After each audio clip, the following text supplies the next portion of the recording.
dirait que ça te gêne de marcher dans la boue. On dirait que ça te gêne de dîner avec nous.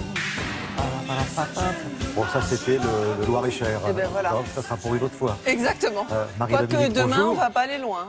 Marie-Dominique Perrin qui nous emmène découvrir des destinations de vacances en France, mais on va dire hors des sentiers battus. Exactement. Pour un petit air de campagne, pour une mini-série en 2 volets. Demain, nous irons en Beauce et aujourd'hui, nous allons en Bourgogne et en Auvergne pour célébrer l'art et les paysans. Alors, première étape en Bourgogne, dans Lyon exactement, où un collectionneur, enfin un homme passionné, a collectionné et réuni dans un petit musée, il y a déjà des décennies, des œuvres d'art brut, des œuvres hors normes. C'est complètement insolite et ça a été réalisé par de petites gens du monde rural, des garçons de ferme, vous voyez, des gens qui étaient des autodidactes en fait. Et c'est un petit bijou particulièrement émouvant. La deuxième étape, là, c'est presque, je dirais, l'opposé. C'est dans le massif du Sancy, donc nous sommes en Puy-de-Dôme, et autour de la Bourboule du Mont-d'Or, vous voyez. Et là, il y a 10 ans exactement, puisqu'ils fêtent leur 10e anniversaire, le directeur de l'Office de tourisme du Mont-d'Or, et puis toutes les communes environnantes du massif du Sancy, qui ont eu l'idée de faire appel à des artistes. Cette année, ils sont 10 pour les 10 ans, qui vont exposer leurs création pour l'occasion, en pleine montagne, En pleine nature. dans la forêt, dans des grottes, au milieu des vaches et des estives. Alors pour les randonneurs, c'est non seulement magnifique les paysages, parce que vous allez voir, les paysages sont époustouflants, mais en même temps, ça donne un autre but, un espèce de dialogue entre les paysans et la nature, parce que les paysans sont ravis d'offrir leur champ, d'aider à monter les œuvres. Vous allez voir, c'est très sympa. Voilà. L'art des petites gens au milieu des champs. C'est la fabuloserie dans Lyon, où des passionnés ont créé le plus étonnant musée d'art brut en France.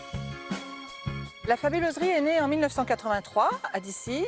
En fait, c'est Alain Bourbonnais, donc notre père, qui était architecte, collectionneur et créateur, qui a rencontré Jean Dubuffet, qui avait une collection d'art brut.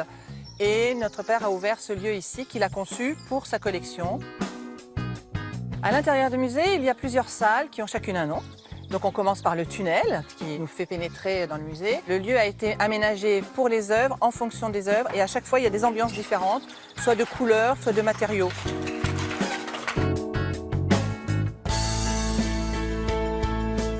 L'extérieur, c'est un espace que en fait, mon père a façonné. C'est devenu le jardin habité, où l'on peut voir le manège de Petit Pierre, qui est né avec un handicap qui faisait qu'il n'entendait pas bien, il ne s'exprimait vraiment pas bien. Donc il est allé très peu à l'école et il est devenu très vite garçon vacher. Petit Pierre, tous les soirs et le week-end, après avoir gardé ses vaches, allait fabriquer ce manège. Il nous a raconté l'histoire de la ferme avec toutes des figurines en métal et tout un mécanisme aussi. Incroyable manège que celui de Petit Pierre.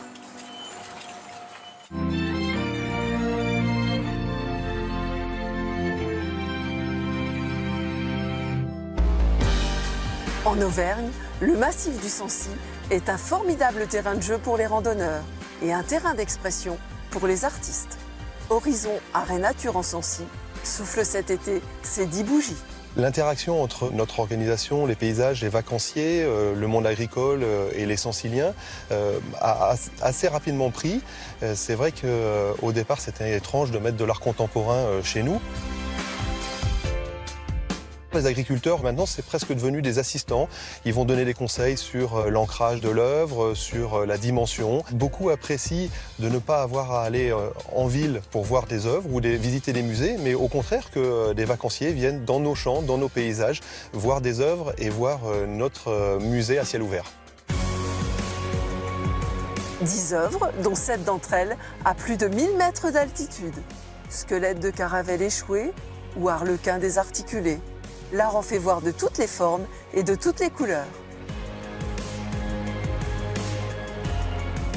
L'idée était d'amener la peinture en extérieur et par ses ouvertures de donner des points de vue privilégiés sur le paysage environnant. Finalement, la peinture devient le cadre du paysage et le paysage aux alentours est le sujet de la peinture.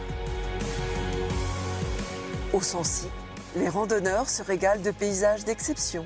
Sur les rives d'un lac de cratères, comme le lac Pavin, où surnagent les légendes de cités englouties, de filles légères qui avaient le diable au corps.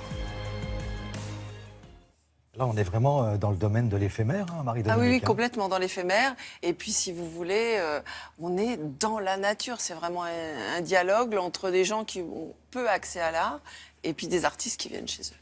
Parce que là, l'expo qu'on voit là, l'année prochaine, ça sera encore ça autre sera chose. une hein. autre. Oui, oui, tout à fait. Merci beaucoup, Marie-Dominique.